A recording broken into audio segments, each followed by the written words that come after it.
नमस्कार साथियों, आप सभी का स्वागत है जीकेएस लाइन में। वार्षिक परीक्षा 2022-23 कक्षा 6 के लिए विज्ञान का पेपर है, वो इस वीडियो में बताने वाला हूँ। और सेम पेपर दोस्तों आपके स्कूल में आने वाला है। स्कूल के द्वारा तैयार किया गया पेपर आपको बताया जा रहा है। और साथ ही साथ आपसे रिक्वेस्ट होगी, अगर आप चैनल पर नए हैं तो प्लीज़ चैनल को सब्सक्राइब जरूर कर लेना और वीडियो को अपने दोस्तों के साथ सेंड जरूर करें। और आपको कोई भी कमेंट है, आप हमें व्हाट्सअप टेलीग्राम पर कमेंट कर सकते हैं। तो चलिए मैं फटाफट आपको पूरा पेपर बता देता हूँ, आपको इनको याद कर लेना है। 15 तारीख को विज्ञान का पेपर आपका होगा, उसके लिए यहाँ पे देखिए निम्न में से कौन सा वास है वो ऊँट का है, मतलब ऊँट के लिए कौन सा स्थान है वो बताया गया है। तो रेगिस्तान बताया गया है, ऑप्शन नंबर ख वाला है, ग वाला वो सही होगा, क्योंकि ऊँट को रेगिस्तान का जहाज भी कहते हैं। 1 मीटर किसके बराबर होता है? तो 1 मीटर 100 सेंटीमीटर के बराबर होता है। किसी भी चीज़ की परछाई हमें हमेशा दिखाई देती है। अब मान लीजिए कोई भी चीज़ है, उसकी परछाई हम देखेंगे तो वो किस प्रकार की दिखाई देगी वो आपको बताना है। एक इलेक्ट्रिकल जो सेल होता है उसमें कितने टर्मिनल होते हैं? तो आपने देखा होगा इलेक्ट्रिकल जो सेल है वो इस प्रकार के होते हैं, उसमें 2 टर्मिनल आपके लगे रहते हैं। ठीक है, इसको एक को बोलते हैं एनोड, एक को बोलते हैं कैथोड। इसके बाद देखिए चुंबकीय फलक हमें क्या बताता है? चुंबकीय फलक हमें हमेशा दिशा बताता है। पानी की ठोस अवस्था है, तो पानी की ठोस अवस्था बर्फ़ को कहते हैं, तो कै वाला आपका सही आंसर है। मैं फटाफट आपको बता रहा हूँ, आप इनको देखते जाना। इसके बाद देखिए वह गैस जो भारी मात्रा में वायु में मिलती है, तो वह कौन सी है? नाइट्रोजन है, जो कि लगभग 78% है वो वायुमंडल में पाई जाती है। ठीक है, नेक्स्ट देखिए निम्न में से कौन सा खाद बनाने की प्रक्रिया को तेज कर सकता है? तो कौन कर सकता है? लाल केंचुआ कर सकता है। रिक्त स्थानों की आपको पूर्ति करनी है। वो स्थान आप बताना है। स्थल पर पाए जाने वाले पौधों और जंतुओं के आवास को अपन क्या बोलते हैं? तो उनको अपन क्या बोलते हैं? स्थलचर। ठीक है, इसके बाद देखिए किसी साइकिल के पहिए की गति होती है, तो किस में होती है? आरपीएम में होती है। साइकिल की मान लीजिए, स्कूटर की मान लीजिए, या बाइक की मान लीजिए, आरपीएम में उसको हम देखते हैं। देखिए सूर्य, यहाँ पे आपको क्या लिखना है? सूर्य। ठीक है, सूर्य का प्रकाश सबसे बड़ा स्रोत है। सूर्य का जो प्रकाश का है वो सबसे बड़ा स्रोत माना गया है। एक विद्युत सेल में कितने टर्मिनल होते हैं? 2 टर्मिनल होते हैं। चुंबक के सदैव कितने होते हैं? 2 ध्रुव होते हैं, जैसे कि मैंने बताया एन और एस। ठीक है, साउथ और दक्षिण। ठीक है, इसके बाद देखिए यहाँ पे अत्यधिक वर्षा से क्या आती है? तो अत्यधिक वर्षा से क्या आ जाती है? एक मिनट यार, अत्यधिक वर्षा से बाढ़ आ जाती है। ठीक है, तो आप यहाँ पे क्या लिखेंगे? बाढ़ लिखेंगे। मैं फिर से आपसे रिक्वेस्ट करूँगा, चैनल पे आप नए हैं तो प्लीज़ चैनल को सब्सक्राइब जरूर रखें। पृथ्वी के चारों ओर की वायु की जो परत होती है उसको अपन क्या बोलते हैं? उसको अपन बोलते हैं वायुमंडल। ठीक है, इसके बाद देखिए पानी की जो ठोस अवस्था है, ठीक है, अभी अभी अपन ने पढ़ा था ऊपर, ठोस अवस्था है उसको ही हम क्या बोलते हैं? बर्फ़ बोलते हैं। अब यहाँ पे देखिए सही और गलत बताना है आपको। रबड़ एक चुंबकीय पदार्थ है, बिल्कुल गलत बात है। विद्युत धारा थर्मोकोल की शीट से होकर प्रवाहित होती है, ये भी गलत है।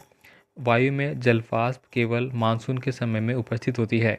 वायु में देखिए जल वाष्प केवल मानसून के समय में उपस्थित होती है, ये बात अपन सही मान सकते हैं। इसके बाद देखिए जल का वाष्पन केवल सूर्य के प्रकाश में ही होता है।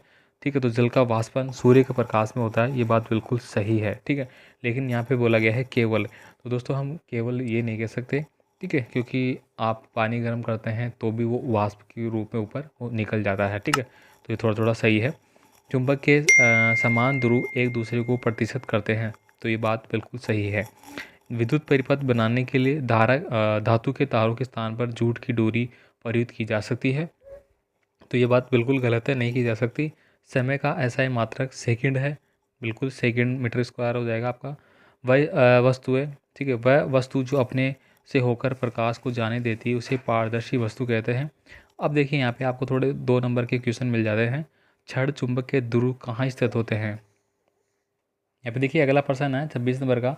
निम्नलिखित में से कौन सी निर्जीव वस्तुएं हैं? तो यहाँ पे देखिए हल, छत्र, सिलाई मशीन, रेडियो, नाव, जल कुंभी, केंचुआ। यहाँ पे निर्जीव वस्तु बतानी है जिनमें कोई जीव नहीं रहता है। तो रेडियो हो गया, नाव हो गई, मशीन, सिलाई, ठीक है, हल हो गया। ठीक है, तो ये चीज़ें क्या है? जल कुंभी, ये सब क्या है? आपकी निर्जीव वस्तुएं हैं। निम्नलिखित को लंबाई के बढ़ते परिणामों में व्यवस्थित आपको करना है। बढ़ते में मतलब सबसे छोटा, फिर बड़ा, फिर बड़ा, फिर बड़ा, ऐसे आएगा। तो मिलीमीटर, फिर आ जाएगा सेंटीमीटर, फिर मीटर, फिर किलोमीटर। आगे देखिए प्रकाश के स्रोत क्या है? तो प्रकाश के बहुत सारे स्रोत है, जिनमें आप सबसे बड़ा सूर्य को मानते हैं। इसके अलावा हमें जैसे कि थर्मोडायमेकिन हो गया, ठीक है, मशीन वगैरह हो गई, ठीक है, बहुत सारी आप अलग अलग अपनी किताब के हिसाब से लिखेंगे। धनात्मक शिरा और ऋणात्मक शिरा को किस चिन्ह से प्रदर्शित करते हैं? तो धनात्मक को प्लस से, ऋणात्मक को माइनस से, ऐसे, ठीक है। चुंबक के कोई 2 गुण लिखिए, चुंबक के गुण आप बता सकते हैं, ठीक है। हम पानी का उपयोग किन कार्यों के लिए करते हैं, ये बताना है। पानी पीने के लिए यूज़ करते हैं, ठीक है। फसल को उगाने के लिए करते हैं, साथ ही कपड़े धोने वगैरह के लिए यूज़ करते हैं, ठीक है। पेड़ पौधों के लिए यूज़ करते हैं। तो आप जो भी चाहते हैं वो लिख सकते हैं। वायुमंडल की कौन सी गैस श्वसन के लिए आवश्यक है, तो वो हम लिखेंगे ऑक्सीजन, ठीक है। ऑक्सीजन लिखेंगे, ठीक है। घर के बचे हुए भोजन का आप क्या कर सकते हैं? आवर्त गति के कोई 2 उदाहरण बताने हैं। आवास किसे कहते हैं? मतलब रहने की जो स्थान होते हैं उन्हीं को आवास कहते हैं, सीधी सी बात है। वायु, जल तथा थल पर उपयोग किए जाने वाले परिवहन के साधनों के प्रत्येक के 2 उदाहरण दीजिए। आप वायु में बता सकते हैं, एरोप्लेन वगैरह है, ठीक है। जल में आप नौकायान बता सकते हैं। थल पे आप बहुत सारे बता सकते हैं, कार, ठीक है, बस, रेलगाड़ी वगैरह, ठीक है। यहाँ पे देखिए, किसी अंधेरे कमरे में यदि आप अपने चेहरे के सामने कोई दर्पण रखें तो क्या आप दर्पण में अपना परावर्तन देखेंगे? ठीक है, तो ये बताना है आपको। चुंबकीय और गैर चुंबकीय पदार्थ क्या होते हैं? इसके बाद देखिए, विस्तार से आपको बताना है, ठीक है। क्या कचरे का निपटान के केवल सरकार ही उत्तरदायी है? नहीं, ये सभी का कर्तव्य है। सजीवों के लिए विशिष्ट लक्षण सूचीबद्ध कीजिए। पग अथवा कदम का उपयोग लंबाई में मानक मात्रा के रूप में क्यों नहीं किया जाता है? क्योंकि देखिए, किसी के जो कदम है किसी के, ठीक है, उसके बड़े भी हो सकते हैं, किसी के छोटे भी हो सकते हैं, ठीक है। अगर हाइट ज़्यादा है तो बड़े होंगे, छोटी है तो छोटे होंगे, इसलिए उसको यूज़ में नहीं करते हैं। आप कैसे सिद्ध करेंगे कि की वायु ज्वलन में सहायक होती है? बिल्कुल करेंगे। आपने देखा होगा, जब भी अपन कोई चीज़ नहीं जलती, अपन फूंक मारते हैं, उसको हवा करते हैं, तो वायु ही था आसपास की जो कि इसको जलने में सहायता करती है। तो ये पूरा पेपर हो गया कक्षा 6 के लिए। कौन सा? विज्ञान का। याद कर लेना सारा पेपर, ठीक है। मिलते हैं फिर अगला पेपर जो भी आपका होगा वो भी मैं आपको बता दूंगा। बस चैनल को सब्सक्राइब कर लेना, दोस्तों को फटाफट सेंड कर दीजिए, कोई भी कमेंट है कमेंट कर दीजिए।